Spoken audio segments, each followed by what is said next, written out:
Praise the Lord. இயேசுவின் ரத்தம் ஜெயம். தினமும் இயேசு நிகழ்ச்சிக்கு உங்களை கர்த்தராகிய இயேசு கிறிஸ்துவின் நாமத்தில் வரவேற்கிறேன். செய்தியின் தலைப்பு, தேவ ஆலோசனை அதிசயங்களை காணச் செய்யும். ஆதார வசனம் சங்கீதம் 73:24 வசனம். உம்முடைய ஆலோசனையின்படி நீர் என்னை நடத்தி முடிவிலே என்னை மகிமையிலே ஏற்றுக்கொள்வேன். தேவ ஆலோசனை பெற்றவர்களே, மேற்கண்ட வசனம் சங்கீதக்காரருடைய ஜெபம். இதை காட்டில் வல்லமையான மேன்மையான ஜெபம் ஏதுமில்லை. நம்மிடத்தில் எத்தனையோ ஆலோசனை, ஐடியாக்கள், வழிமுறைகள் இருக்கலாம். அவையில் இந்த பர்டிகுலர் காரியத்திற்கு, பிரச்சனைக்கு உதவுமா நமக்கு தெரியாது. தெரிந்திருந்தால், அதன்படி நடந்திருந்தால் நாம் கர்த்தரை தேடுவோமா? சொல்லுங்கள்.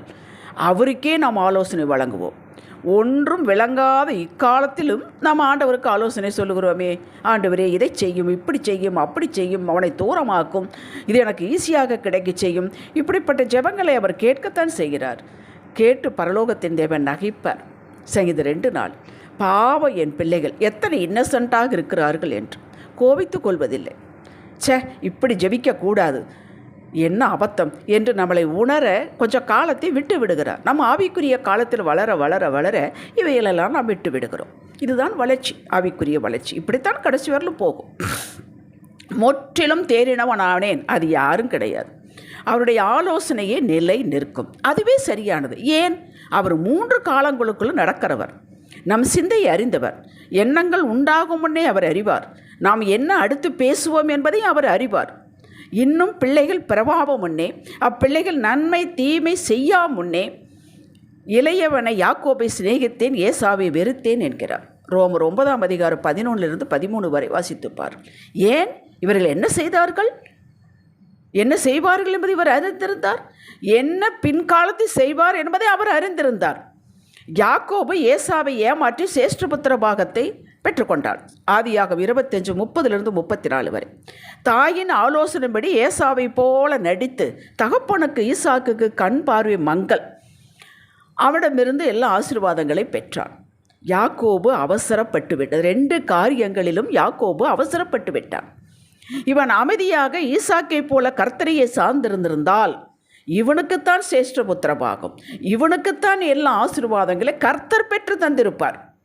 இப்படி குறுக்கு வழியில் போய் பெற்றதினால் இவனும் மாமன் லாபானால் ஏமாற்றப்பட்டான். விதைச்சதை அறுத்தான். 14 வருடங்கள் தான் நேசித்த பெண்ணுக்காக உழைத்தான், படாத பாடுபட்டான். இது யாக்கோபே இழுத்து கொண்ட காரியம். கர்த்தருடைய ஆலோசனை மாத்திரம் சார்ந்து பொறுமையாக நீங்களும் நானும் இருந்தால் அற்புதமான ஆலோசனை தருவார், வாய்க்க செய்வார். ஏனென்றால் கொடுக்கிறவர் அவர்தானே, அவரே காரியத்தை வாய்க்க செய்வார். எதை எடுக்க வேண்டுமோ எடுப்பார், எதை கொண்டு வர வேண்டுமோ கொண்டு வருவார். இதனோடு அவர் வேதனையை கூட்டுவது இல்லை. எப்படி? ஆலோசனமும் மெஞ்ஞானமும் என்னுடையவைகள் என்கிறார். நானே புத்தி வல்லமை என்னுடையது என்கிறார். நீதிமொழிகள் 8:14. சரி, யாருக்கு இந்த ஆலோசனை கொடுத்த காரியங்களை வாய்க்க செய்கிறாராம்? எவ்வளோ பெரிய ஞானியாக இருந்தாலும், காரிய சமத்தனாக இருந்தாலும் தன்னுடையது ஒன்றுமே இல்லை. நீரே ஆண்டவர், நீரே எனக்கு எல்லாம் வழி நடத்தும், முழுக்கும் இது கிருபையை சார்ந்திருக்கிறேன் என்பவர்களுக்கு கொடுக்கிறார். பவுல் எவ்வளோ பெரிய ஞானவான், புத்திசாலி. வேதத்தை பற்றி தர்க்கம் செய்தால் அவனை ஜெயிக்க யாராலும் முடியாது. ஆனால் அவன் சொல்லுகிறான் பாருங்கள், எங்களால் ஏதாகிலும் ஆகும் என்பது போல ஒன்றை யோசிப்பதற்கு நாங்கள் எங்களால் தகுதியுள்ள ஆனவர்கள் அல்ல. எங்களுடைய தகுதி தேவனால் உண்டாயிருக்கிறது. 2 கொரிந்தியர் 3:5 கேட்டீர்களா? அவனுடைய ஸ்டேட்மெண்ட்டை பாருங்கள். அப்போ நாம் எம்மாத்திரம்? இந்த மனநிலையில் அவரே எல்லாம், அவரே எனக்கு போதும் என்ற மனநிலையில் ஒரு குழந்தையைப் போல அவரை தேடி அவரையே ஒப்புக்கொண்டவர்களுக்கு ஆலோசனை கொடுத்து வாய்க்க செய்து ஞானிகளையும் செல்வந்தர்களையும் வெட்கப்படுத்துகிறார். அவர் யோசனையில் பெரியவரும் செயலில் வல்லவரும் ஆகியிருக்கிறார். எரேமியா 32:19. அவரோடு இணைந்திருந்தால் போதும், நான் உனக்கு போதித்து நடக்க வேண்டிய வழியை உனக்கு காட்டுவேன் என்று சொல்கிறாரே. உன்மேல் என் கண்ணை வைத்து உனக்கு ஆலோசனை சொல்லுவேன் என்கிறாரே. சங்கீதம் 32:8. வேதத்தில் வெற்றி பெற்ற சாதாரண தொண்டனிலிருந்து அரசர் வரை அவருடைய ஆலோசனைப்படி நடந்தவர்கள். கிதியோனுக்கு ஆலோசனை கொடுத்து மீதியானில் முறியெடுத்தார். யோசுவாவிற்கு ஆலோசனை கொடுத்து எரிகோ கோட்டையை பிடிக்க வைத்தார். யோர்தானை கடந்தார்கள். சொல்லிக்கொண்டே போகலாம். மொத்த மக்களிடம் அவர் ஆலோசனை கொடுக்கவில்லை. தான் யாரை செலக்ட் பண்ணினாரோ அவரிடம் பேசினார். மோசேக்கு ஆலோசனை கொடுத்தார், இப்படி செய்யப்பா என்று. மக்கள் தேவனுடைய கிரியை கண்கூடாக கண்டார்கள். அவர் ஆலோசனை மோசேக்கு கொடுத்தார். மோசே அதன்படி செய்தான். மக்கள் ரிசல்ட்டை பார்த்தார்கள். இது சங்கீதக்காரன் 103:7 இப்படி எழுதி வைக்கிறான். அவர் தமது வழிகளை மோசேக்கும் தமது கிரியைகளை இஸ்ரவேல் புத்திரருக்கும் தெரிய பண்ணினார். எப்படி தெரிய பண்ணினார்? மோசே கோலை கீழே போட்டான், எடுன்னா எடுத்தான். 10 வாதைகள் அந்த கோலை கொண்டே செய்ய வைத்தார். மக்கள் கண்கூடாக கண்டார்கள். செங்கடல் நீட்டினான். மக்கள் நடுவாக நடந்து போனார்கள். இந்த தண்ணீர் மாறாவாகிவிட்டது, கசப்பு. எல்லாரும் கல்லை தூக்கி விட்டார்கள். ஒரு மரத்தை காட்டினார், அங்கேதான் ஒரு கிளையை வெட்டி போடு என்றார். ஆலோசனை செய்தான். தண்ணீர் ஆயிற்று, தண்ணீர் மதுரம் ஆயிற்று. இப்படி ஒன்றாக கண்மலையை பார்த்து பேசினார், அடியினார். ஆறாக தண்ணீர் பெருக்கெடுத்து ஓடியது. அவருக்கு ஆலோசனை, மோசேக்கு ஆலோசனை கொடுத்தார். மக்கள் ரிசல்ட்டை கண்டார்கள். அப்படி உங்கள் குடும்பத்திற்கு நீங்கள் தான் மோசே, வேலை பார்க்கும் கம்பெனிக்கு நீங்கள் தான் மோசே, உங்கள் உறவுக்கு எல்லாவற்றுக்கும் நண்பர்கள் கூட்டத்துக்கு நீங்கள் தான் மோசே. முன்கூட்டியே கேட்காதீர்கள். அந்தந்த சமயத்தில் தக்க ஆலோசனை கொடுத்து நடத்துவார். பிள்ளை +2 முடித்து விட்டது, அடுத்து எந்த காலேஜ் சேர்ப்பது, குழப்பமாக இருக்குதுன்னா 2 வருஷம் போகிறப்பான்னு சொல்ல மாட்டேன். கல்யாணத்துக்கு வந்து விட்டது, 25, 26 வயது ஆகிவிட்டுன்னா இன்னும் 10 வருஷம் காத்துன்னு சொல்ல மாட்டார். அவருக்கு தெரியாதா என்ன? நாமே இப்படி யோசித்தால் அவர் யோசிக்க மாட்டாரா? அந்தந்த நேரத்தை தெரியும் அவருக்கு. அதனால் நீங்கள் பயப்பட தேவையில்லை. நாளை தினத்தை குறித்து கவலைப்படாதே என்று சொன்னதற்கு காரணம், நாளை பிறக்கும் முன்னே நான் அங்கே நிற்கிறேன் என்கிறார். மரண பரியந்தம் உன்னுடனே இருக்கிறேன். எதற்கு நம்மோடு இருக்கிறார்? பாதுகாப்பதற்கு, ஆலோசனை கொடுப்பதற்கு, வழி நடத்துவதற்கு, தவறி போனால் மறுபடி கொண்டாந்து அவர் வழியில் நிறுத்துவதற்கு. இது போதுமுங்க. வாழ்வில் மொத்த ப்ளூ பிரிண்டை கேட்காதீர்கள், கேட்டாலும் கொடுக்க மாட்டார். நமக்கு எதிராக செயல்படுபவர்கள் எவ்வளோ பெரிய ஞானியாக இருந்தாலும், இவர்கள் ஆலோசனை தேவ ஆலோசனையை போல இருந்தாலும் வாய்க்க விட மாட்டான். நமக்கு எதிராக ஒருத்தன் ஞானமாய் நடக்கிறான், அவன் வந்து விட்டான் பாருங்க, அந்த வக்கீல் வந்துட்டாரு, நீ இவங்க ஜெயிக்க முடியவே முடியாது.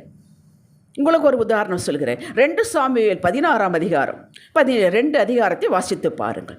அப்சலோம், தாவீதின் மகன் அப்சலோம் தாவீதை அந்த ராஜ்யத்தை பிடிக்க வருகிறான். தாவீது எல்லாரோடு தன்னுடைய ஜனங்களோடு வெறும் காலில் அழுது கொண்டே போய்விடுகிறான். பிரச்சனை வந்துவிடும் என்று போய்விடுகிறான்.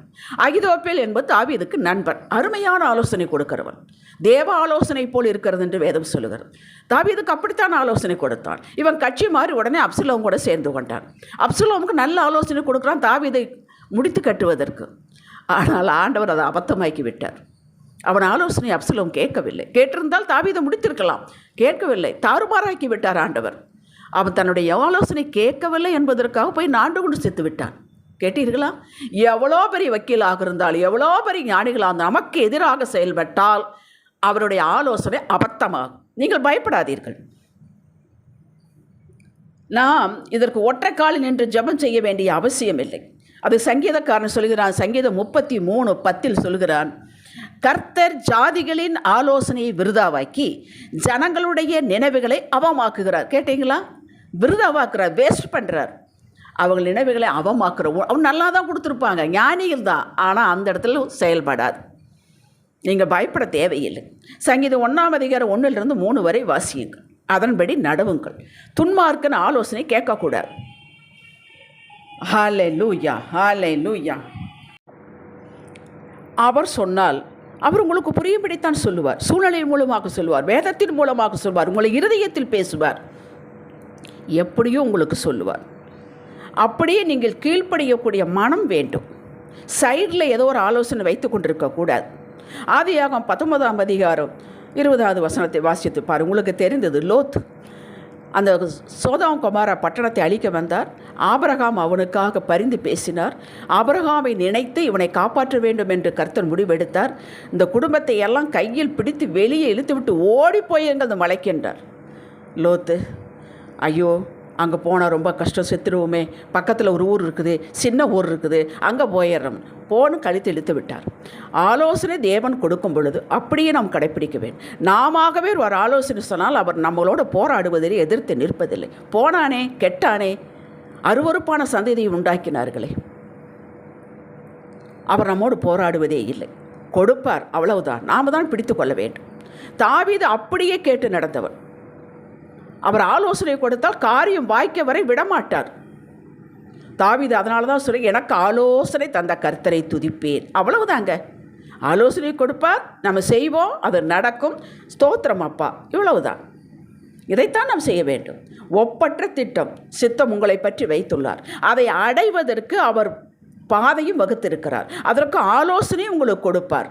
அதை கேட்டு நடந்து சில கட்டங்களில் நமக்கு அவருடைய சித்தத்தின்படி செய்வது, அவருடைய ஆலோசனை விடுவது சிரமமாக இருக்குது. ஏனென்றால் நம்ம மாமிசம் ஒத்துக்கொள்ளாது, அது வேறொன்றையும் நினைத்து கொண்டு இருக்கும். இதையெல்லாம் அடக்கி நம்ம செய்யும் பொழுது வெற்றி, தினமும் வெற்றி தான். கிறிஸ்தவ வாழ்க்கை தினமும் வெற்றி தான். யோசித்து பாருங்கள், வேற என்ன நமக்கு வேண்டும்? ஜெபிக்கலாம். தேவனே, உமது ஆலோசனை எனக்கு எத்தனை அருமையானவைகள், அவைகளின் தொகை எவ்வளவு அதிகம். ஒவ்வொரு நாளும் ஆலோசனை தந்து எல்லாவற்றுக்கும் வழி நடத்தும் அப்பா. உம்மை விட்டு சொந்த ஆலோசனை விட நடவாமல் நீர்தான் காத்துக்கொள்ள வேண்டும். வழி இதுவே என்று எங்களை பிடித்து கொண்டு வந்து உடைய வழியை நிறுத்தும் அப்பா.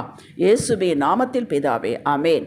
இன்றைய சிந்தனைக்கு, எல்லாவற்றுக்கும் கர்த்தரின் ஆலோசனைப்படி நடப்பதா என் பாதையில் இடுக்கணில்லை, தைரியமாகவே நடப்பேன். ஆமேன். ஹல்லேலூயா.